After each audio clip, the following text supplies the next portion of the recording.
नमस्कार दोस्तों, VP student corner में आप सभी का स्वागत है। दोस्तों, इस समय हम सेल और बैटरी के बारे में पढ़ रहे हैं और ये सेल एंड बैटरी का सेकंड पार्ट है। ठीक है ना। देखिए दोस्तों, अगर हम लोग एग्जाम के पॉइंट ऑफ व्यू से बात करें तो इससे हर एक एग्जाम में लगभग 2 क्वेश्चन तो जरूर पूछे जाते हैं, इसलिए ये चैप्टर थोड़ा इंपॉर्टेंट हो जाता है। और ये बहुत ही सिंपल चैप्टर है और बहुत मतलब पूरा थ्योरेटिकल पोर्शन है इसका। ठीक है ना। न्यूमेरिकल बस 1-2 पूछे जाते हैं और ज़्यादा नहीं है। देखिए, आप मेरी कोशिश है कि आप लोगों को ये चैप्टर अच्छे से समझ में आ जाए, इसलिए आप लोग जब वीडियो देखिएगा तो अपने एक कॉपी और पेन जरूर लेके बैठिएगा, ताकि जो भी इंपॉर्टेंट पॉइंट लगे आप लोग उसे अपनी नोट्स में नोट कर सकें। ठीक है ना। आइए शुरू करते हैं। देखिए, आज की वीडियो में हम लोग पढ़ेंगे बैटरी के कैपेसिटी और इफिशिएंसी के बारे में। तो शुरू करते हैं बैटरी के कैपेसिटी से।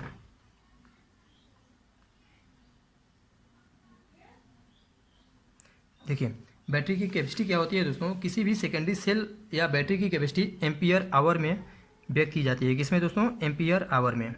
हम यहाँ पे लिख दे रहे हैं एम्पियर आवर में। ठीक है ना। देखिए, जब सेल को डिस्चार्ज किया जाता है तो उसमें करंट की मात्रा और समय, मतलब जितने समय तक सेल डिस्चार्ज होता है, करंट की मात्रा और समय, मतलब जितने और समय क्या है, जितने समय तक से बैटरी को डिस्चार्ज किया जाता है वह समय। ठीक है ना। अब इन दोनों का गुणनफल ही दोस्तों जो होता है वह कैपेसिटी कहलाती है। ठीक है ना। अगर हम इसकी यूनिट की बात करें तो क्या हो जाती है? एम्पियर, और टाइम का क्या होता है? आवर। ठीक है ना। तो वही हम लोगों का एम्पियर आवर हो जाता है। ठीक है ना। कैपेसिटी एम्पियर आवर में इसीलिए हम लोग शो करते हैं। देखिए, अब होता क्या है, जैसे हम लोग एक एग्जांपल लेते हैं कि 100 एम्पियर आवर की बैटरी है। कितनी? 100 एम्पियर आवर की बैटरी है। ठीक है ना। अब यह क्या करेगी? यह 10 एम्पियर की करंट 10 घंटे तक दे सकती है। ठीक है ना। या फिर 5 एम्पियर की करंट हम लोगों को 20 घंटे तक दे सकती है। या फिर 2 एम्पियर की करंट दोस्तों यह 50 घंटे तक, आवर होगा यहाँ पे, 50 घंटे तक दे सकती है। ठीक है ना। देखिए, एक बात का हमेशा ध्यान रखिएगा इसमें कि बैटरी को हमेशा लो करंट से ही डिस्चार्ज करना चाहिए। किस पे? लो करंट, मतलब बहुत कम करंट पे ही डिस्चार्ज करना चाहिए। अब हम लोग ऐसा क्यों करते हैं? अगर हम लोग बैटरी को हाई, मतलब हाई रेट पे डिस्चार्ज करते हैं तो उससे देखिए कुछ नुकसान है। ठीक है ना। अब हम लोगों को बैटरी को हाई रेट पे डिस्चार्ज क्यों नहीं करना चाहिए उसके बारे में बात कर रहे हैं। देखिए, जब हम लोग बैटरी को हाई रेट पे डिस्चार्ज करेंगे तो मतलब डिस्चार्जिंग रेट बढ़ने से जो बैटरी की दोस्तों कैपेसिटी है वह कैपेसिटी घटने लगती है। ठीक है ना। वह कैपेसिटी घटने लगती है और साथ ही साथ बैटरी के जो इंटरनल रेजिस्टेंस और वोल्टेज होता है वह भी दोस्तों घटने लगता है। ठीक है ना। ये भी घटने लगता है। ठीक, देखिए अब इससे होता क्या है, अब इंटरनल रेजिस्टेंस भी घट गया, वोल्टेज भी घट गया। अब इससे दोस्तों जो बैटरी के अंदर इलेक्ट्रोलाइट है उसमें केमिकल रिएक्शन जो है वो बहुत फास्ट होने लगता है। जो केमिकल रिएक्शन होता है इलेक्ट्रोलाइट के अंदर बहुत फास्टली होने लगता है। अब इसकी वजह से जो इलेक्ट्रोड होते हैं बैटरी के, मतलब जो एनोड और कैथोड हैं, वह बहुत जल्दी वीक हो जाते हैं। अब जब बहुत जल्दी वीक हो जाएगा इसका मतलब बैटरी बहुत जल्दी डेडली हो जाएगा। ठीक है ना। इसीलिए हम लोगों को जो बैटरी है बहुत ही कम रेट पे डिस्चार्ज करना चाहिए, बहुत ही कम करंट पे डिस्चार्ज करना चाहिए। ठीक है ना। ये क्वेश्चन पूछा गया है और ये मेट्रो के आईटीआई एग्जाम में पूछा गया था एक बार। ठीक है ना। देखिए, अब दूसरी बात यहाँ पे ध्यान देने वाली क्या बात है, ये चीज़ें आप लोग ध्यान रखिएगा। देखिए, अब बैटरी का टेम्परेचर बढ़ने से, बैटरी का टेम्परेचर बढ़ने से उसकी कैपेसिटी भी बढ़ती है। मतलब चार्जिंग होने से कैपेसिटी, टेम्परेचर का बढ़ेगा दोस्तों जब बैटरी चार्ज होगी। ठीक है ना। चार्ज होने से बैटरी की कैपेसिटी बढ़ती है। ठीक है ना। अब टेम्परेचर बढ़ के बढ़ने से सेल मतलब बैटरी दोनों की कैपेसिटी बढ़ती है और इलेक्ट्रोलाइट के स्पेसिफिक ग्रेविटी, मतलब जो बैटरी में इलेक्ट्रोलाइट हम लोग यूज कर रहे हैं तो इलेक्ट्रोलाइट की स्पेसिफिक ग्रेविटी जो है दोस्तों बढ़ने से भी कैपेसिटी बढ़ती है। ठीक, तो ये आप लोग इतना ध्यान दीजिएगा। तो ये तो था कैपेसिटी से रिगार्डिंग, बस इतना, मतलब इसमें कुछ विशेष बातें नहीं है, बस आपको ध्यान रखना है कि एम्पियर आवर में व्यक्त की जाती है और डिस्चार्जिंग रेट अगर बढ़ता है, ठीक है ना, तो उस समय क्या क्या कंडीशन होती है उसके बारे में बताया गया है। और मतलब लो करंट पे ही हमेशा बैटरी को डिस्चार्ज करना चाहिए, हाई करंट पे नहीं। जैसे यहाँ पे लो करंट क्या है, 2 एम्पियर पे सबसे लो है ना, क्योंकि वो ज़्यादा समय तक चलेगी। और इसके फायदे और नुकसान भी हमने बता दिया है कि ऐसा होता क्यों है। ये एग्जाम में पूछे गए क्वेश्चन है, कोई ना कोई पूछ लेता है, अभी हम लोग क्वेश्चन को सॉल्व करेंगे, पता चल जाएगा। ठीक है ना। अब हम लोग बात करते हैं बैटरी के इफिशियंसी के बारे में। ठीक है ना। Efficiency of battery.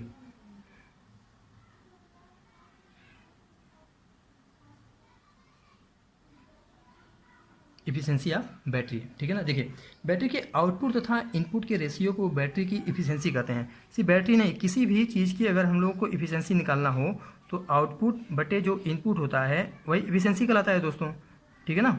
तो अगर हम लोग यहाँ पे बैटरी की बात कर रहे हैं तो बैटरी के रिगार्डिंग बात करेंगे, और इसकी जो यूनिट होती है यह यूनिट लेस होता है, कोई भी यूनिट नहीं होता है, ठीक है ना, मतलब मात्रक विहीन होता है ये। तो देखिए अब इफिशियंसी ऑफ बैटरी क्या होती है, आउटपुट ऑफ बैटरी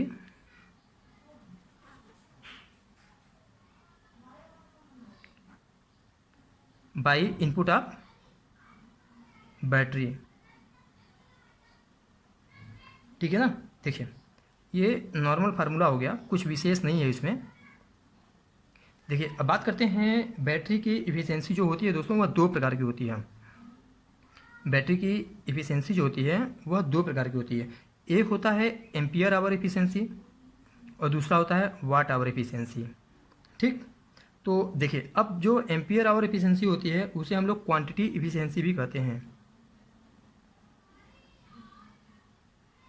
और जो वाट आवर इफिशियंसी होती है उसे हम एनर्जी इफिशियंसी भी कहते हैं।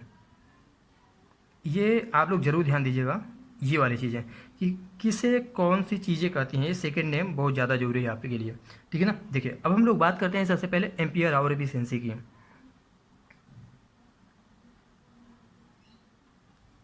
देखिए दोस्तों बैटरी के डिस्चार्जिंग एम्पियर आवर व चार्जिंग एम्पियर आवर के रेशियो को एम्पियर आवर इफिशियंसी या फिर क्वांटिटी इफिशियंसी कहते हैं, ठीक है ना। यहाँ पे एक चीज़ का ध्यान रखिएगा कि एम्पियर आवर इफिशियंसी में बैटरी वोल्टेज को कंसीडर नहीं किया जाता है।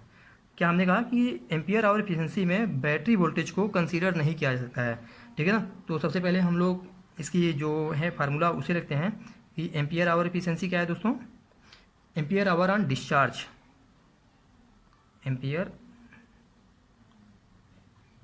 ये आपके बुक में भी है, ठीक है ना। मतलब हमने क्या कहा कि बैटरी के डिस्चार्जिंग एम्पियर आवर व चार्जिंग एम्पियर आवर को के रेशियो को, तो यहाँ पे एम्पियर आवर चार्जिंग लिख लेंगे, ठीक है ना। अभी हो गया हम लोग का फार्मूला। अगर हम लोग इसे परसेंटेज में शो करना हो तो यहाँ पे 100 से हम लोग मल्टीप्लाई कर देंगे, ठीक। देखिए अब हम लोग इसे यूँ भी लिख सकते हैं, देखिए एम्पियर आवर दिया है, ठीक है ना। एम्पियर आवर मतलब एम्पियर क्या है, करंट, ठीक। अब आवर मतलब टाइम, ठीक। तो इसी प्रकार यहाँ भी कर लेते हैं, एम्पियर मतलब करंट और आवर मतलब टाइम। देखिए यहाँ पे डिस्चार्जिंग दिया है तो ये डिस्चार्जिंग करंट हो गया और ये डिस्चार्जिंग टाइम हो गया, और ये चार्जिंग है तो ये चार्जिंग टाइम हो गया, करंट हो गया, और ये चार्जिंग टाइम हो गया, ठीक है ना। अब परसेंटेज में हम लोगों को शो करना होगा तो यहाँ पे 100 से मल्टीप्लाई कर देंगे। देखिए दोस्तों ये जो इक्वेशन है अभी वाला आप लोग इसे नोट कर लीजिएगा, क्योंकि इससे रिगार्डिंग हर एक एग्जाम में क्वेश्चन पूछा जाता है, कभी कभी दे देता है, मतलब इन चारों की वैल्यू दे देती है, डायरेक्ट क्वेश्चन पूछ लिया जाता है, या फिर इसकी वैल्यू दी होती है, इन तीनों की वैल्यू दी होती है, कोई ना कोई चीज़ें पूछ लेता है कि डिस्चार्जिंग टाइम क्या होगा, डिस्चार्जिंग करंट होगा, या फिर चार्जिंग करंट क्या होगा, या फिर चार्जिंग टाइम क्या होगा, मतलब कुछ भी पूछ लेता है, ठीक है ना। तो आप लोग इसे ध्यान दीजिएगा, ये इंपॉर्टेंट है। और इसे हमने अभी क्या कहा था कि एम्पियर आवर में एम्पियर आवर इफिशियंसी में हम लोग वोल्टेज को कंसीडर नहीं करते हैं,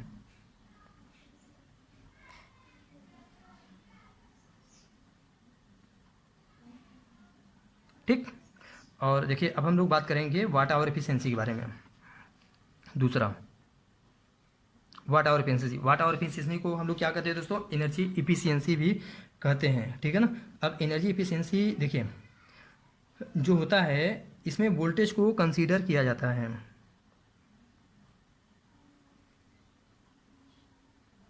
ये थोड़ा इम्पॉर्टेंट है इसलिए आप लोग इसे ध्यान दीजिएगा, ठीक है ना।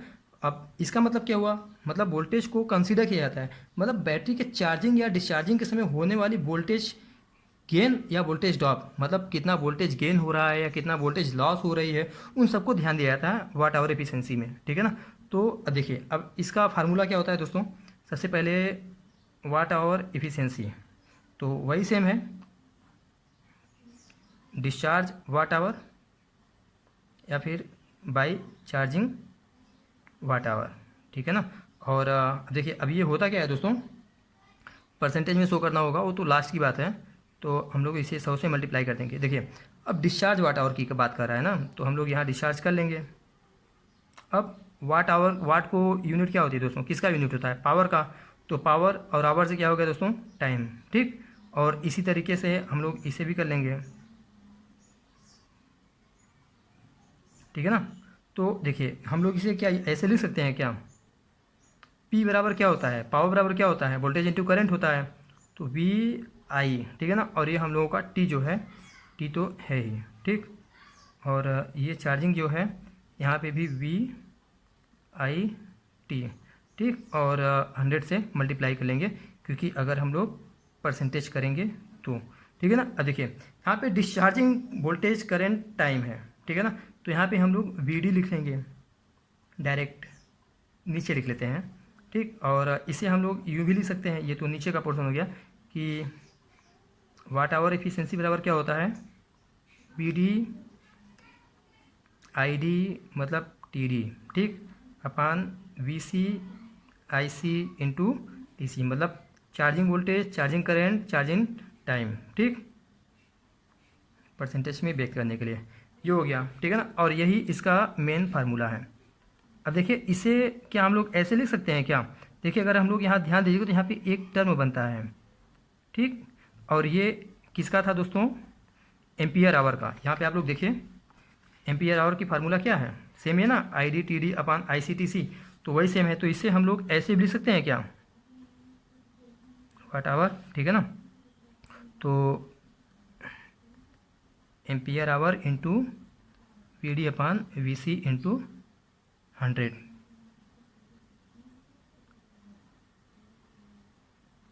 ठीक, तो ये आप लोग ध्यान दीजिएगा। ठीक है ना।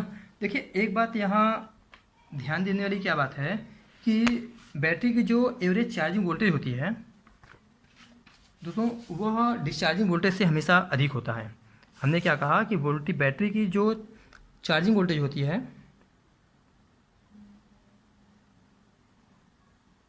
चार्जिंग वोल्टेज जो होती है वह हमेशा डिस्चार्जिंग वोल्टेज से ज़्यादा होता है।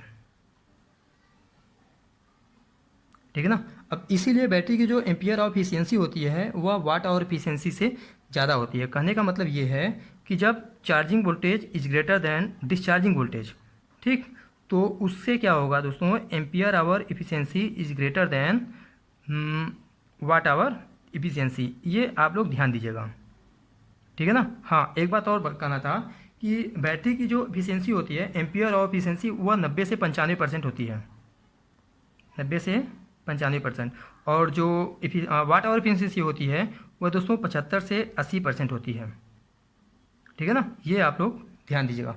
ठीक, अब देखिए अब इसका मतलब क्या है, हम बता रहे हैं कि जो एम्पियर ऑफ एफिशिएंसी है वह ज़्यादा होती है वाट आवर एफिशिएंसी से। एक एग्जांपल के माध्यम से हम लोग समझते हैं कि देखिए लेड एसिड बैटरी की बात करते हैं, लेड एसिड बैटरी की। ठीक है ना। तो लेड एसिड बैटरी की जो एवरेज डिस्चार्ज वोल्टेज है वी डी होती है, वह कितनी होती है दोस्तों, 1.95 वोल्ट। ठीक, और जो चार्जिंग वोल्टेज होती है, ठीक है ना, वह कितना होती है दोस्तों, 2.2 वोल्ट। ठीक है ना। देखिए अब यहाँ पे देखिए चार्जिंग वोल्टेज डिस्चार्जिंग वोल्टेज से ज़्यादा है कि नहीं है, ये ज़्यादा है और ये कम है। ठीक, देखिए अगर अब हम लोग स्टैंडर्ड एवरेज वोल्टेज की बात करें लेड एसिड सेल की, तो कितना होगा उसे हम लोग फाइंड आउट कर लेंगे। तो इसकी वैल्यू आएगी 2.2 वोल्ट। ठीक है ना। जो हम लोगों ने आपको कल बताया था कि लेड एसिड सेल की जो ईएमएफ पर सेल होती है वह कितना होती है दोस्तों, 2.2 वोल्ट। तो ऐसे ही है। ठीक है ना। तो आप लोग इसे ध्यान दीजिएगा। और ये तो था बैटरी की कैपेसिटी और बैटरी की एफिशिएंसी के बारे में। दोस्तों अब हम लोग बात करेंगे जो चार्जिंग या डिस्चार्जिंग के दौरान केमिकल रिएक्शन होते हैं बैटरी में, उसके बारे में अब हम लोग बात करेंगे। ठीक है ना। और उसे हम लोग सिंगल एक रिवर्सिबल इक्वेशन है उसके माध्यम से समझेंगे। ठीक है ना। तो देखिए सबसे पहले टॉपिक क्या है कि reversible chemical equation for charging and discharging of lead acid cell. देखिए सबसे पहले हम लोग बात करते हैं, देखिए इसमें 3 सेल हैं जो सेकेंडरी होती है ना, सेकेंडरी बैटरी। तो लेड एसिड, निकिल आयरन और निकिल कैडमियम नीचे है, अभी हम आपको बताते हैं। ठीक है ना। देखिए अब इसमें भी बहुत सारे बच्चे तो इक्वेशन देख के उन्हें समझ नहीं आता है कि पूरा इक्वेशन है क्या है क्या नहीं। कुछ भी करने की ज़रूरत नहीं है आपको, बस सबसे पहली चीज़ आपको क्या करना है, जो इक्वेशन दिया है इसे आप लोगों को इक्वेट करना सीखना चाहिए। मतलब साम्यावस्था में है कि नहीं है, हिंदी में कहते हैं साम्यावस्था में, ठीक है ना, कि यहाँ पे कितने एटम है, यहाँ पे कितने हैं, सारे को इक्वेट। और ये जो है पूरा इक्वेशन ही इक्वेट कंडीशन में है। अगर आप लोग नॉन टेक्निकल एग्जाम देंगे तो हमने देखा है काफ़ी ज़्यादा मतलब काफ़ी ज़्यादा का कम से कम 4-5 जगह तो एक क्वेश्चन पूछा ही गया था। और ख़ास तौर से मतलब कोई ना कोई एग्ज़ाम मतलब ये बैटरी से रिलेटेड जो इक्वेशन है वो दे देता है और कहता है कि कौन सा ऑप्शन सही है। तो जो इक्वेशन इक्वेट रहेगी वही ऑप्शन सही होगा। तो आप लोग इसे ध्यान दीजिएगा, ठीक है ना। अब देखिए अब इस इक्वेशन में है क्या दोस्तों, एक ही इक्वेशन से मतलब रिवर्सिबल है ये, एक ही इक्वेशन से हम लोग बैटरी के चार्जिंग कंडीशन में क्या होता है, डिस्चार्जिंग कंडीशन में क्या होता है, उसे हम लोगों ने शो किया है यहाँ पे, ठीक है ना। और देखिए अब चार्जिंग कंडीशन में इलेक्ट्रोलाइट क्या होते हैं और डिस्चार्जिंग कंडीशन में इलेक्ट्रोलाइट क्या होते हैं, वो सबके बारे में बताया गया है, ठीक है ना। तो देखिए सबसे पहले हम लोग बात करते हैं लेड एसिड सेल के बारे में। ठीक, देखिए यहाँ पे कि देखिए जब बैटरी चार्ज होती है, ठीक है ना, जब बैटरी चार्ज होती है तो उस समय जो बैटरी का एनोड है वह लेड ऑक्साइड में परिवर्तित हो जाती है, ठीक है ना। और उसका जो कलर होता है दोस्तों इलेक्ट्रोड का मतलब एनोड का, वह डार्क ब्राउन होता है। ये पूछा गया क्वेश्चन है कि बैटरी चार्जिंग कंडीशन में लेड एसिड सेल का एनोड क्या होता है। तो जो एनोड होता है आप लोग ये ध्यान दीजिएगा, और कलर क्या होता है, डार्क ब्राउन होता है, ठीक है ना। और इसका इलेक्ट्रोलाइट जो होता है वह H2SO4 होता है, सल्फ्यूरिक एसिड होता है, ठीक है। अब चार्जिंग कंडीशन में जो कैथोड होता है लेड एसिड सेल का वह दोस्तों प्योर लेड होता है, ठीक। अब प्योर लेड का जो मतलब ये जो कैथोड का कलर होता है वह ग्रे होता है। किसी किसी एग्जाम में ग्रे ऑप्शन ने दे करके लाइट स्लेटी दिया था, इसलिए हमने यहाँ पे आपको नोट डाउन कर दिया है, ठीक है ना। अब देखिए ये तो हो गया चार्जिंग के दौरान।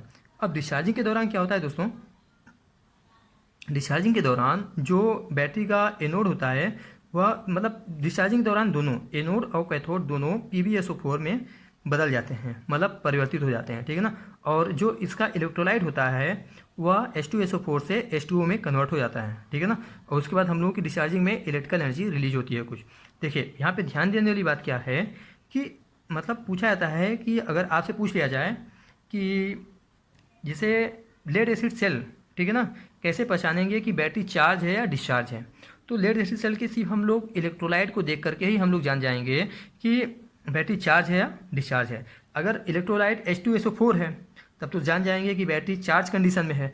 अगर मतलब जल है, वाटर है, तब बैटरी डिस्चार्जिंग कंडीशन में है, ठीक है ना। ये चीज़ आप लोग ध्यान दीजिएगा, ठीक। देखिए अब दूसरी कंडीशन क्या है, मतलब दूसरा कंडीशन नहीं, दूसरी बैटरी है निकिल आयरन सेल में, ठीक है ना। देखिए अब इसमें चार्जिंग कंडीशन में बात करते हैं तो चार्जिंग कंडीशन में जो इसका एनोड है वह निकिल हाइड्रा पेरोक्साइड में कन्वर्ट हो जाती है, और जो इसका इलेक्ट्रोलाइट होता है वह पोटेशियम हाइड्रोक्साइड हो जाता है, और कैथोड प्योर आयरन होता है, ठीक।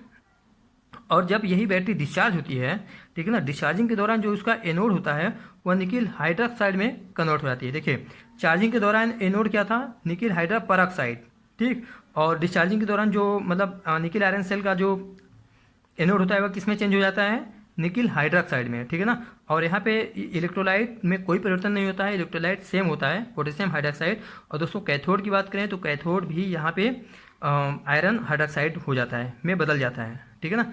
देखिए अब यहाँ पे ध्यान देने वाली बात क्या है कि अगर आपसे पूछा जाए, ये क्वेश्चन पूछा गया है मैं इसलिए बता रहा हूँ कि निकिल आयरन सेल का बैटरी को कैसे पहचानेंगे कि वो डिस्चार्ज है या चार्ज है। तो दोस्तों इसमें हम लोग यह नहीं पता लगा सकते हैं कि मतलब बैटरी को देख करके हम लोग नहीं पता लगा सकते हैं कि बैटरी चार्ज है या डिस्चार्ज है, क्योंकि उसका इलेक्ट्रोलाइट जो होता है वह सेम होता है, ठीक है ना। इसी वजह से इसमें ऐसा नहीं हो सकता है। अब सेम टू सेम इसी प्रकार से हम लोगों की तीसरी बैटरी है निकिल कैडमियम सेल के बारे में, ठीक है ना।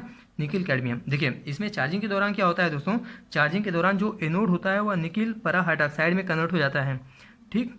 और इसका जो इलेक्ट्रोलाइट होता है वह पोटेशियम हाइड्रोक्साइड होता है। और जो दोस्तों कैथोड होता है वह प्योर कैडमियम होता है, ठीक।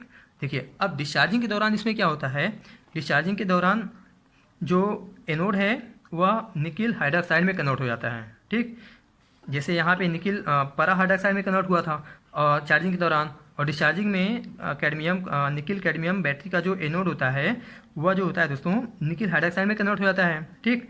और जो इलेक्ट्रोलाइट होता है इसमें भी सेम होता है पोटेशियम हाइड्रोक्साइड, और कैथोड दोस्तों वह कैडमियम हाइड्रोक्साइड में कन्वर्ट हो जाता है, ठीक है ना। देखिए अब इस प्रकार हम कह सकते हैं कि जैसे कि निकिल आयरन सेल और निकिल कैडमियम सेल के बैटरी को हम लोग देख करके ये नहीं पता लगा सकते हैं कि बैटरी चार्जिंग कंडीशन में है या डिस्चार्ज कंडीशन में, ठीक है ना। ऐसा सिर्फ लेड एसिड सेल में ही पॉसिबल है। और कैसे पॉसिबल है, वहाँ पे इलेक्ट्रोलाइट को देख करके। यहाँ काफ़ी ज़्यादा क्वेश्चन पूछा गया है कि लेड एसिड सेल में इलेक्ट्रोलाइट क्या होता है चार्जिंग के दौरान, ठीक है ना। तो मतलब जब full battery full charge condition होती है तो उस समय उसका इलेक्ट्रोलाइट क्या होता है दोस्तों, वो होता है H2SO4, ठीक है ना। और डिस्चार्जिंग के दौरान क्या होता है, प्योर वाटर होता है, ठीक। देखिए दोस्तों, अब एक छोटा सा पॉइंट है, ठीक है ना। तो दोस्तों ये पूछा गया क्वेश्चन है कि अभी तक सिर्फ एक ही बार आया, तो अभी काफ़ी समय पहले आया था, 7-8 साल पहले, कि जो लेड एसिड सेल के इलेक्ट्रोड होते हैं उसे किस मतलब बनाने के कितने तरीके होते हैं, ठीक है ना। तो दोस्तों देखिए, लेड एसिड सेल के इलेक्ट्रोड को हम लोग 2 तरीके से तैयार करते हैं। पहला है प्लांटे मेथड,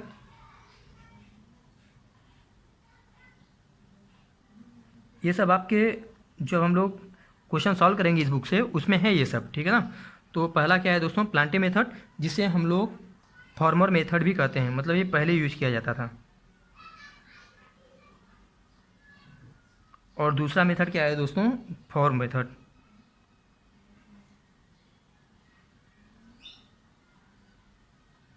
तो बस यही इतना ही है कि लेड एसिड सेल के इलेक्ट्रोड कितने प्रकार से तैयार किए जाते हैं, 2 प्रकार से होते हैं। और पहला मेथड है प्लांटे मेथड, जिसे हम लोग फार्मा मेथड भी कहते हैं, और दूसरा है फॉरे मेथड, ठीक है ना। और देखिए दोस्तों, आज की वीडियो में बस इतना ही करते हैं। बाकी अब बहुत छोटा सा 2 चीज़ें बचे हैं।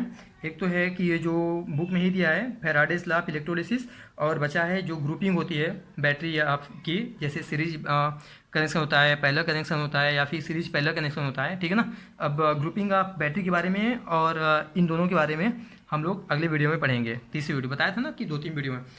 दोस्तों आगे आप वीडियो को समाप्त करने से पहले बस एक बात कहना चाहूँगा कि आप लोगों को जो भी चीज़ें ना समझ में आए उसे प्लीज़ मेंशन जरूर करिएगा, ताकि मैं आपके सभी क्वेश्चन के आंसर आपको दे सकूं और आपको सेटिस्फाई कर सकूं। हाँ, कोई भी क्वेश्चन हो पूछिएगा ज़रूर, ये ना हो कि आपको एग्ज़ाम में बैठे हैं और आपको ना आए, ठीक है ना। मेरी यही पूरी कोशिश रहती है कि आपको सभी प्रकार के क्वेश्चन, मतलब कोई भी क्वेश्चन छूटने ना पाए और आप एग्ज़ाम में सभी प्रकार के क्वेश्चन को कर लें। थोड़ा लेट हो गया है, लेकिन अब धीरे धीरे हम लोग वीडियो को कंप्लीट कर लेंगे, मतलब इस बुक को ही ख़त्म कर लेंगे। जब तक ख़त्म नहीं हो जाएगा तब तक बंद नहीं होगा, ठीक है ना। और अगर आप लोगों को आज का वीडियो अच्छा लगा हो तो प्लीज़ चैनल को सबसे पहले वीडियो को लाइक कीजिएगा, और अगर चैनल को सब्सक्राइब नहीं किया है तो चैनल को सब्सक्राइब कीजिएगा, और अपने उन फ्रेंड्स वगैरह को भी शेयर कीजिएगा जो इस समय जूनियर इंजीनियर की तैयारी कर रहे हैं, ठीक है ना। मिलते हैं अगले वीडियो में, तब तक के लिए जय हिंद।